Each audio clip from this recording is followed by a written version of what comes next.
So ayun na nga mga katoka, magandang hapon sa ating lahat. So for today's video is ituturo ko sa inyo kung paano nga ba tayo magtabas ng maliliit na kahoy or plywood sa circular saw. So bali yung circular saw natin is nakapik sa table. So meron tayong table saw. So ngayon mga katoka, ganito ang tekniko.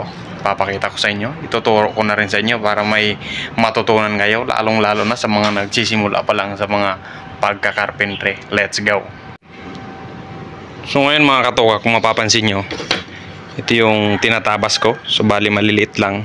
So ngayon nagre-repair tayo ng sa louvers. So ngayon kailangan ko ng maliit na louvers. So bali binawasan ko siya. So ngayon puputulan ko to. Tapos ngayon mga katoka, kailangan gumamit tayo ng guide. Ang ginamit natin guide dito is plywood. So kailangan tuwid yung guide natin. Yan. So ngayon mga katoka, ito yung kailangan kong haba.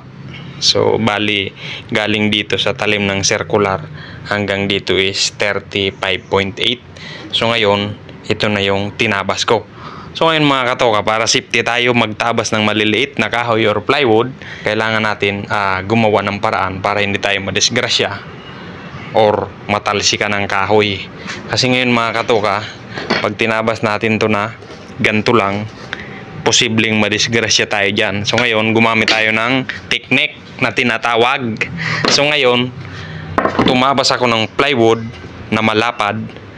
So bali ang plywood na tinabas ko is kung anong kailangan kong haba is ganun din yung lapad ng plywood mga katoka. So ngayon tinabas ko na yan. Yan, sakto na yan dyan mga katoka. Tapos ngayon nilagyan kong stopper sa unahan mga katoka para yung tabas natin is eskwalado. So ipapakita ko sa inyo kung paano nga ba magtabas ng walang ganto tsaka merong ganitong guide. So let's go.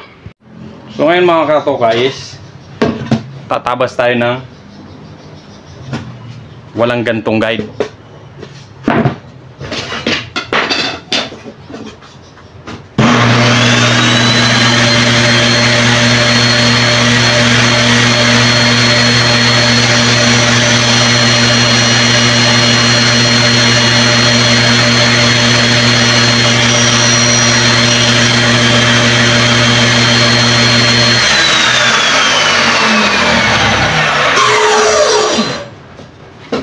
So ngayon mga katoka, mahirap yun. So kailangan mag-isip tayo ng technique. So ito yung naisip natin technique. Let's go.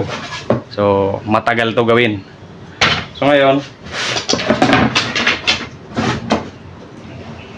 kailangan yung kanto nito lapat na lapat sa guide natin. And then kailangan yung plywood na gagamitin natin na patungan ng ating mga tatabasin is mas manipis kaysa sa guide natin. Okay, so let's go.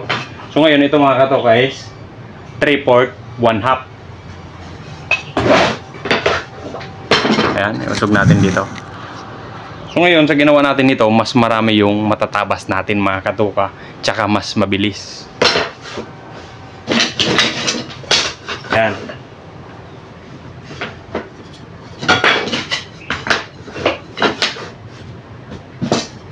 Tsaka sureball natin yung pare-parehas na haba. So ngayon sa mga bago lang, unti-unti lang muna. Tapos ngayon sa mga sanay na sa circular, pwedeng marami, pwedeng kunti. So let's go. Sample.